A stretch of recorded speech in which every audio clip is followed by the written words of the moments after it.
Mesdames et messieurs, bonsoir et merci de votre fidélité à votre télévision régionale Prestige TV, mais aussi à votre nouvelle chaîne de radio Prestige FM qui émet à modulation de fréquence sur les 95.5 FM pour être au diapason de l'actualité d'ici et d'ailleurs. Et vous avez raison, la grande édition au sommaire après la sortie du chef de l'État hier jeudi.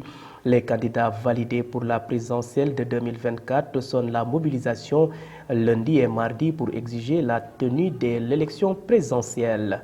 Le ministre de la Santé et de l'Action sociale, Dr Marie-Khemesse Ngom Ndiaye, a procédé hier à la pose de la première pierre d'un centre de santé à Ndiassane, dans la commune de Thiès-Nord, dans la commune de Chérif Lo. Les détails dans cette édition. Et puis les membres de la coopérative nationale des transporteurs de marchandises du Sénégal ont tenu hier jeudi 22 février une conférence de presse à la Chambre de commerce. Objectif est statuer sur les difficultés qu'ils rencontrent dans leur domaine d'activité. Le suivi de l'actualité internationale et la page sportive mettront à terme à ce rendez-vous d'information. Merci de votre fidélité. Le développement, c'est dans une poignée de secondes.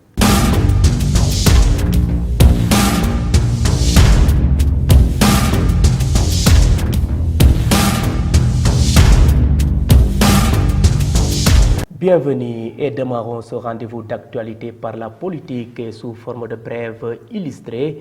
Les 16 candidats regroupés sous le nom du collectif F25 ont décidé de ne pas aller répondre au dialogue initié par le chef de l'État Macky Sall ce lundi 26 février 2024. Selon Aline Mamadou Dia, toute autre décision n'est que dilatoire. Selon lui, je cite, nous n'allons pas à ce dialogue ou concertation et nous n'allons pas non plus envoyer un représentant. C'est ce que je voulais éclaircir. C'est notre position, martèle-t-il. Aussi, nous souhaitons que les autorités guides religieux de ce pays parlent avec le chef de l'État. Macky Sall propose le candidat du PUR. Les candidats rappelaient que les candidats validés pour la présidentielle de 2024 sont la mobilisation lundi et mardi.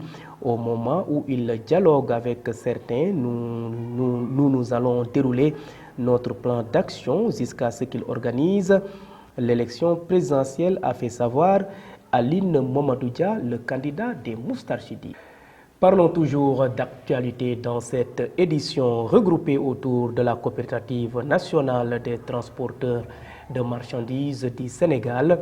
Ces transporteurs ont tenu hier jeudi 22 février une conférence de presse à la Chambre de commerce dont l'objet portait sur les conditions d'exécution du programme de renouvellement des gros porteurs.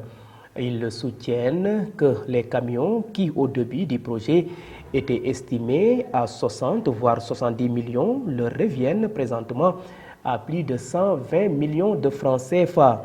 Ces transporteurs estiment que la situation économique actuelle du pays les a affectés à tel point qu'ils n'arrivent plus à payer leurs dettes.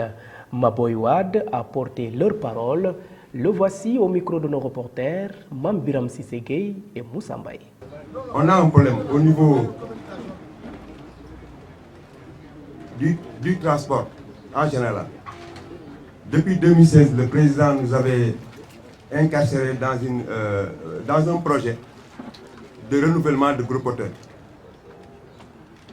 Nous sommes plus de 200 personnes. On nous a financé 145 camions de marque chinoise, modèle O. Mais on est arrivé à un point où on n'arrive plus à payer. On est dans l'impossibilité de payer les camions. Sur diverses raisons. Non seulement les camions sont tellement chers, l'engagement que l'État avait pris sur nous d'ouvrir un bureau de fret, ils ne l'ont pas fait. Je peux vous indiquer le prix du camion qu'on nous a donné. L'État a financé ce projet d'une valeur de 5 milliards. Mais au commencement, on nous avait dit que les camions se tournent aux environs de 60-70 millions. mais on est arrivé à 135 millions le prix d'un camion. Voilà, c'est ça le fondement. On n'arrive pas à payer cette somme. C'est tout le problème qu'on a. Et les camions qu'on nous a donnés, exemple, moi je suis parti jusqu'en Chine. Les camions qu'on nous a donnés à 135 millions, on peut l'avoir jusqu'à arriver à 34 millions. Vous voyez la différence? Le prix est arrivé 4 fois.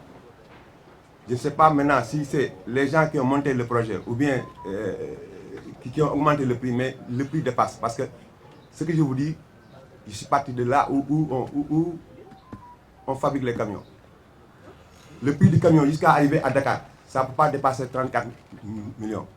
Vous suivez le rendez-vous de l'actualité grâce à votre nouvelle chaîne de Radio Prestige FM qui émet en modulation de fréquence sur les 95.5 FM ici à Thiès. Et à présent, parlons santé dans cette édition. Dans 20 mois, la cité religieuse de Ndiassane disposera d'un centre de santé d'un coût global de près de 1,9 milliard de francs CFA. En effet, le ministre de la Santé et de l'Action sociale a procédé à la pose de la première pierre et c'est ainsi le début de réalisation d'un rêve vieux de plusieurs décennies. Je vous propose de suivre Dr Marie-Khemesse Ngom Ndiaye après cette pose de première pierre. J'ai parlé tout à l'heure de densification de la carte sanitaire, c'est extrêmement important, c'est déjà l'infrastructure, donc qui va être donc construite sur 2 hectares. C'est pourquoi c'est important de souligner aujourd'hui cet appui et cet accompagnement donc, de la collectivité territoriale, ici précisément le maire, donc que nous saluons de façon remarquable, parce qu'avec son conseil municipal, donc, ils ont pu donc nous délivrer ce terrain. Et nous pensons que ce n'est pas n'importe quel terrain, donc c'est un terrain avec tous les paramètres adéquats pour la construction également de ce grand bijou. Mais il faut dire également, après la construction, c'est bien prévu. Donc, dans près de 1,867 milliard, je pense. Donc, 1,9 milliard, voire 2 milliards. Parce que prochainement, sûrement, après, du fait de l'évolution de la population, il y aura donc des extensions. Nous avons prévu également des équipements donc, de haute facture. Pourquoi cela? Parce que nous faisons tout aujourd'hui conformément aux orientations stratégiques du Plan national de développement sanitaire et social, de rapprocher l'offre de soins. En quoi faisant, je l'ai dit, ce sont donc les constructions, les équipements, mais également du personnel qualifié. Et parlons toujours santé. Thiès a abrité un atelier de partage sur la recrudescence du VIH-Sida. Cette initiative est rendue possible grâce à l'ANCS, traduisée par l'Alliance nationale contre le sida, et se fixe comme objectif d'éradiquer définitivement ce fléau au Sénégal dans un futur proche. Mamor Fall, responsable des programmes au niveau de l'ANCS, revient ici sur les objectifs fixés pour parer la route à cette maladie. Ces propos sont recueillis par nos reporters Pape Abdoulaye Mbeng et Chef Fall. L'ANCS a organisé cet atelier pour regrouper les défenseurs des droits de l'homme, notamment les organisations de droits de l'homme, pour les convier à une réflexion sur des possibilités de partenariat pour améliorer la promotion des droits humains, mais également l'éducation aux droits humains par rapport à ce que nous faisons, notre cœur de métier, comme nous avons l'habitude de le dire.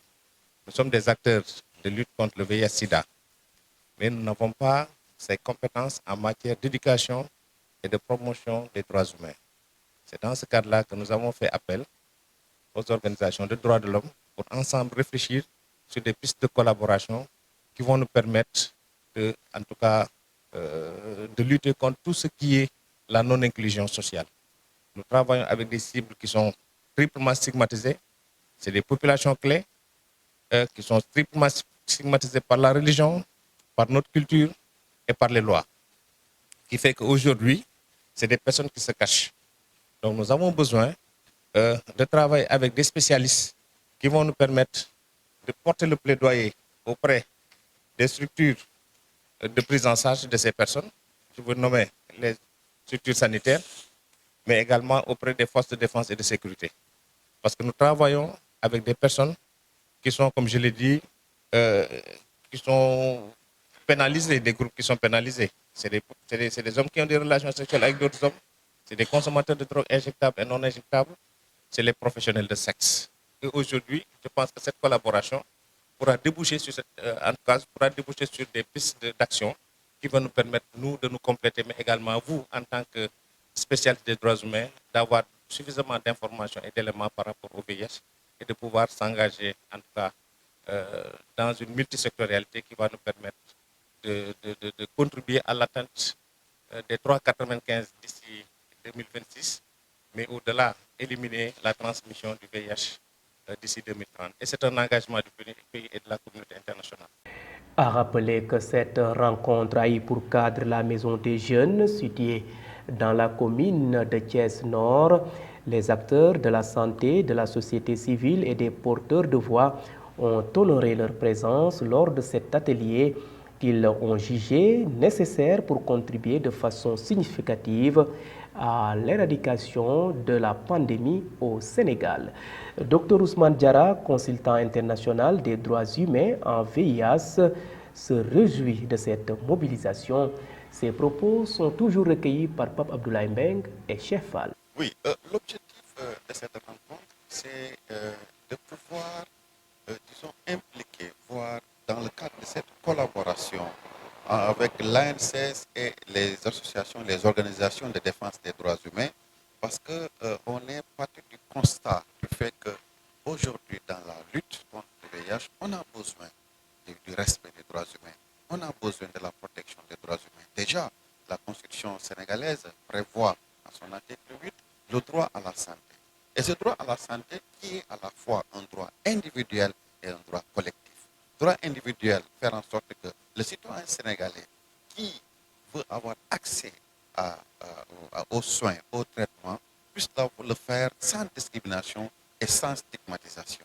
Ceci aura une répercussion forcément sur le droit collectif, c'est-à-dire par exemple la protection de la santé publique qui concerne la santé de tous les Sénégalais. Donc le respect du droit à la santé d'un patient, d'un individu, a forcément une implication sur le respect du droit collectif de la santé publique. Donc, c'est extrêmement important de pouvoir prendre en considération ces différents aspects-là.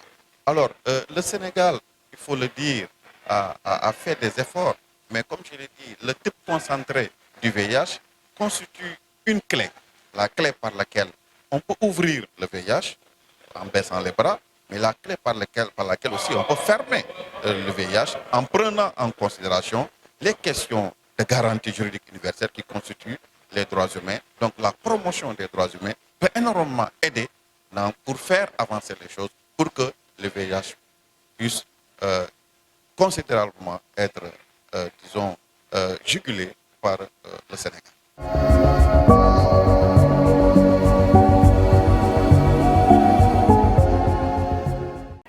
Actualité politique au Sénégal, seul le dialogue peut nous permettre de passer cette situation, dixit le chef de l'État Macky Sall. C'était lors de son face-à-face avec la presse, nous dit Ibrahim Assar. L'actualité nationale que nous démarrons avec le président de la République Macky Sall a accordé un entretien aux confrères de la RTS immédiat Sénéweb et Le Soleil durant lequel il a parcouru l'actualité nationale. Largement dominé par l'élection présidentielle, un moment de communication qui a permis au président de la République de faire un rappel chronologique des faits qui ont annulé la présidentielle, mais également de donner sa position sur la fin de son mandat. Je veux que ce débat soit clairement tranché. Je dis clairement que le 2 avril, ma mission se termine à la tête du pays avec tous ces procès d'intention. Je n'ai jamais décidé de faire un mandat supplémentaire, clarifie le chef de l'État. Parlons autre chose. Le chef de l'État sénégalais a estimé jeudi soir que seul le dialogue entre toutes les forces vives de la nation peut permettre de passer cette situation de crise et fixer une nouvelle date pour la tenue de l'élection présidentielle. Tous les candidats, il y a également tous les partis politiques qui ont prêt à venir discuter parce qu'il faut bien que l'on dit lors d'une interview accordée à 4 groupes de médias sénégalais, le chef de l'État a précisé que les concertations qui vont démarrer lundi concernent les acteurs politiques, notamment les candidats à la présidentielle, la majorité, l'opposition, les non-alignés et aussi la société civile et les forces vives de la nation. Et pour terminer, la ministre de la Santé et de l'Action sociale, Marie-Khemesse Ndiaye, a procédé jeudi à la pose de la première pierre d'un centre de santé à Ndiassane dans le département de Tivaouane-Ouest pour un coût d'1,8 milliard de francs CFA. Ce centre de santé va porter le nom de Cheikh Al-Bounam Kounta, père du fondateur de Ndiassane. Cheikh Bou Mohamed Kounta, a dit la ministre en charge de la santé. Il va compter 45 lits et sera doté d'un bloc administratif, d'une maternité, d'une polyclinique, d'une radiologie, d'un laboratoire, d'une pharmacie, d'un service d'hospitalisation. C'était tout pour l'actualité nationale.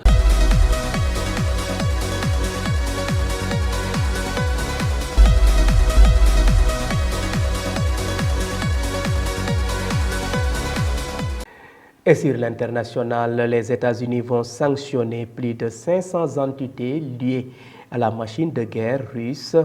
Le suivi de l'actualité hors de chez nous, c'est avec Ramatoulaye Sissé. En République démocratique du Congo, un accord de coopération sur les matières premières signé entre le Rwanda et l'Union européenne fait grincer des dents. Depuis sa signature le 19 février 2024, les prises de position contre ce mémorandum se multiplient et dénoncent le pillage des minerais congolais depuis plus de 20 ans par certains pays étrangers, dont le Rwanda. L'armée rwandaise est d'ailleurs accusée par plusieurs chancelleries occidentales et l'ONU de participer à la déstabilisation de l'Est de la République démocratique du Congo et d'avoir des troupes sur le sol congolais en appui aux rebelles du M23. Une sonde de l'entreprise américaine Intuitive Machines s'est posée sur la Lune jeudi 22 février et transmet un signal, une première pour une société privée et le premier alunissage d'un appareil américain depuis plus de 50 ans. Nous pouvons confirmer sans aucun doute que notre équipement est sur la surface de la Lune et que nous transmettons un signal, a déclaré Tim Crane, responsable chez Intuitive Machines, durant le direct vidéo de l'entreprise. Cette dernière a ensuite confirmé sur X par l'alunisseur avait bien atterri debout et commencé à envoyer des données. L'alunissage a eu lieu à 17h23 heure de Houston, au Texas, où se trouve la salle de contrôle de l'entreprise. Les États-Unis ont annoncé de nouvelles sanctions à l'encontre de la Russie visant plus de 500 entités liées à ses soutiens et à sa machine de guerre, a indiqué une porte-parole du département américain du Trésor. Il s'agira de la tranche la plus importante depuis le début de l'invasion de l'Ukraine par Poutine, a-t-elle précisé, soulignant que ces sanctions seront prises à la fois par le département du Trésor et par le département d'État. La Maison-Blanche avait indiqué plus tôt dans la journée que des sanctions majeures contre la Russie seraient annoncées en réponse au décès de l'opposant russe Alexei Navalny, mais aussi pour manquer les 2 années écoulées depuis l'invasion de l'Ukraine. Mesdames et messieurs, c'en est tout pour l'actualité internationale.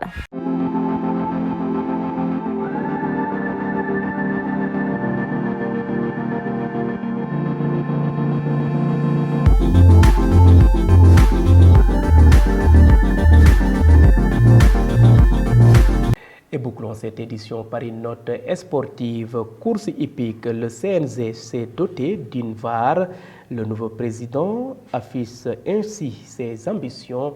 Le suivi de l'actualité sportive de ce vendredi, c'est l'affaire de Adji Ramsey. Actualité sportive, course hippique fraîchement arrivée à la tête du comité national de gestion des courses hippiques du Sénégal, Mamadou Lamine Diop, qui est le fondateur de l'écurie Al Maktoum, a décliné sa feuille de route. Pour lui, c'est le moment de propulser la discipline au Sénégal. C'est le moment ou jamais de faire de cette discipline une activité plus que jamais attrayante et partout à travers le Sénégal. On a déjà commencé avec la mise en place d'une VAR de nouvelle génération afin de pouvoir limiter au maximum les litiges lors des courses. Le problème de dopage est un phénomène mondial qui touche le sport en général et aucune activité n'est épargnée face à certaines pratiques. Notre rôle, c'est d'assainir le milieu pour une pratique saine, une concurrence loyale. On a vraiment envie de vendre les courses hippiques. Parlons à présent de football. Angers blessé à la cheville face à l'As ce week-end passé. Le milieu de terrain sénégalais Joseph Lopi serait absent des terrains pendant au moins 3 semaines. Arrivé libre du Nîmes Olympique lors du dernier mercato estival, l'ancien joueur de FC Sochaux, de l'US Orléans ou encore de Clermont réalise une belle saison sous les couleurs angevines. En 24 matchs de Ligue 2 version 2023-2024, Joseph Lopi a marqué 3 buts et délivré une passe décisive. Désormais, sans lui, Angers devra trouver d'autres solutions pour se reprendre rapidement. Terminant cette note sportive au Sénégal, Ligue 1, Jaraaf de Dakar et Mohamed Wele se séparent. Le directeur sportif de l'AS Jaraaf, Cheikh Sidiba, a informé que le club dirigé par Malick Daf s'est séparé de celui qui l'avait permis de remporter sa 6e Coupe du Sénégal. Je cite: pour le moment, il n'y a pas encore de nouvelles arrivées dans l'effectif de Jaraaf, mais on a enregistré 2 départs. Il s'agit de Ibrahim Bamboura et de Mohamed Wele. On a discuté avec eux et on a décidé à l'amiable que se séparer est la meilleure solution. Jaraaf leur souhaite une bonne chance et prie pour qu'ils le trouvent mieux que Jaraaf. Le football est comme ça. Certains arrivent et d'autres partent, a déclaré Cheikh Sidiba, le directeur sportif de l'ASC Jaraaf, et c'est ce qui met fin à cette note sportive. Merci donc à vous, Adjaram Sek, pour cette note sportive. Mesdames et messieurs, c'en est tout. C'était le rendez-vous de l'actualité de ce vendredi 23 février 2024. Vous étiez trop nombreux à nous suivre à l'étranger grâce au réseau IPTV. D'autres optent pour nos différentes plateformes, à savoir le site d'information www.prestige.com, les pages YouTube et Facebook Live de Prestige. Et mention spéciale à nos auditeurs qui nous ont suivis grâce à cette nouvelle chaîne de radio Prestige FM qui émet en modulation de fréquence sur les 95.5 FM ici à Thiès. Et gardez la fréquence sur les 95.5 FM d'un moment à l'autre. Je vous retrouve pour le suivi de l'actualité en Wolof. Merci et bonne fin de soirée.